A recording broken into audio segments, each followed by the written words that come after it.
Halo anak-anak, apa kabar semuanya? Semoga sehat, ceria, dan tetap semangat belajar ya. Ibu di sini senang sekali bisa menemani kalian lagi pada pembelajaran IPS.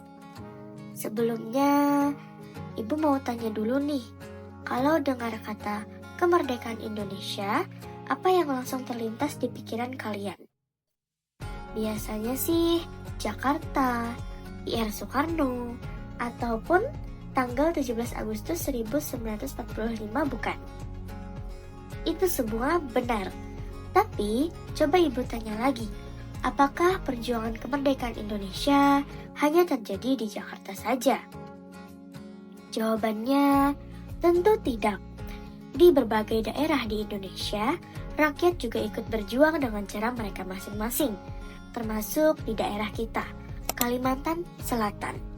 Nah, hari ini kita akan membahas kisah perjuangan itu dalam video berjudul Dari Kalimantan Selatan untuk Indonesia, Perjuangan Lokal Menuju Kemerdekaan. Yuk, kita mulai ceritanya. Setelah menonton video ini, Ibu harap kalian bisa melakukan 3 hal. Yang pertama, menjelaskan bagaimana perjuangan rakyat Kalimantan Selatan. Yang kedua, mampu menyebutkan tokoh dan bentuk perjuangannya. Dan yang ketiga adalah meneladani nilai nasionalisme, keberanian, dan persatuan daripada pejuang Kalimantan Selatan. Jadi, bukan cuma tahu ceritanya, tetapi juga paham maknanya. Materi ini termasuk dalam IPS kelas 8 tema 3, Nasionalisme dan Jati Diri Bangsa. Dalam capaian pembelajaran IPS, kalian diminta memahami perjuangan mempertahankan kemerdekaan Indonesia, baik secara nasional maupun daerah. Artinya, perjuangan di Kalimantan Selatan tidak terpisah dari sejarah Indonesia, tetapi justru menguatkan NKRI. Sekarang kita masuk ke konsep sejarahnya. Periode yang kita bahas disebut Revolusi Kemerdekaan Indonesia, yaitu tahun 1945 sampai 1949. Pada masa ini, Belanda datang kembali ke Indonesia melalui organisasi yang disebut NICA. Tujuan mereka satu, yaitu menguasai kembali wilayah Indonesia termasuk Kalimantan. Nah, disinilah rakyat Kalimantan Selatan menunjukkan sikap tegas, yaitu menolak penjajahan dan setia pada Republik Indonesia.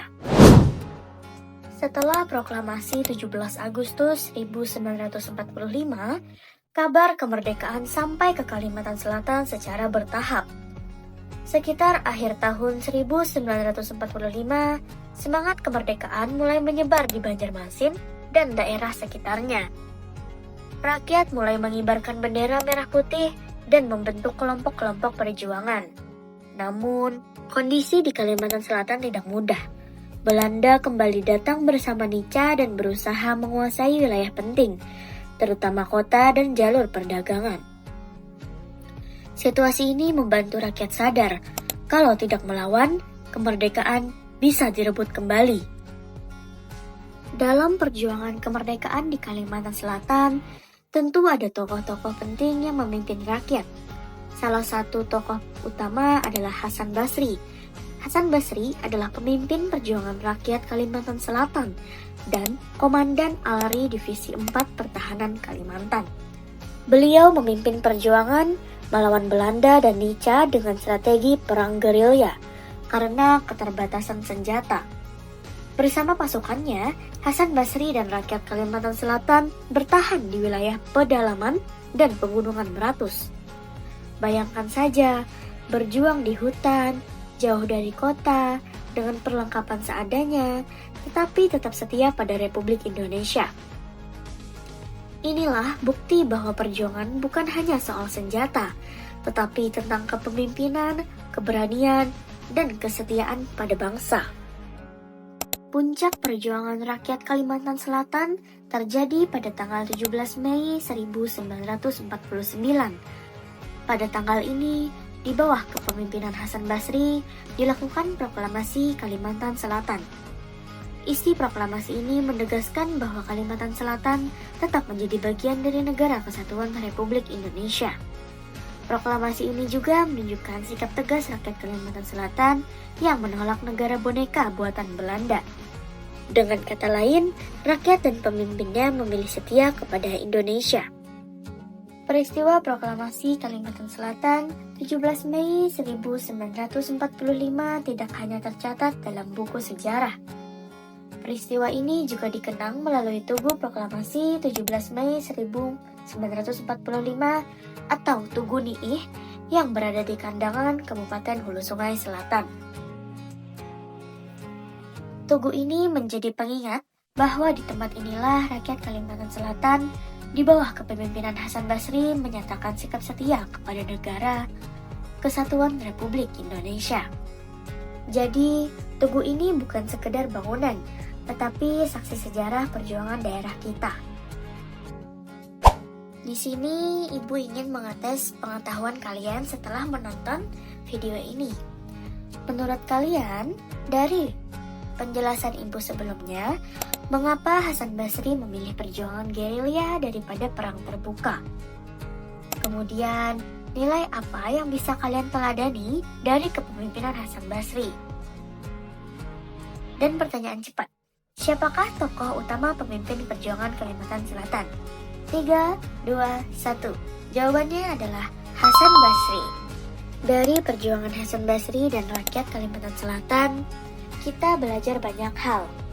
Kita belajar tentang keberanian mengambil risiko, kepemimpinan, dan kesetiaan pada bangsa. Sekarang tugas kita bukan lagi berperang di hutan, tetapi belajar dengan sungguh-sungguh dan menjaga persatuan Indonesia. Karena kemerdekaan Indonesia adalah hasil perjuangan seluruh rakyat dari Kalimantan Selatan untuk Indonesia. Nah, segitu dulu cerita kita tentang perjuangan rakyat Kalimantan Selatan mempertahankan kemerdekaan Indonesia. Semoga dari video ini kalian jadi tahu kalau daerah kita juga punya sejarah perjuangan yang gak kalah hebat. Jangan lupa, sejarah itu bukan cuma buat dihafal, tapi buat dipahami dan dihargai. Terima kasih sudah belajar bareng Ibu. Sampai ketemu di pembelajaran IPS berikutnya. Tetap semangat dan salam merdeka!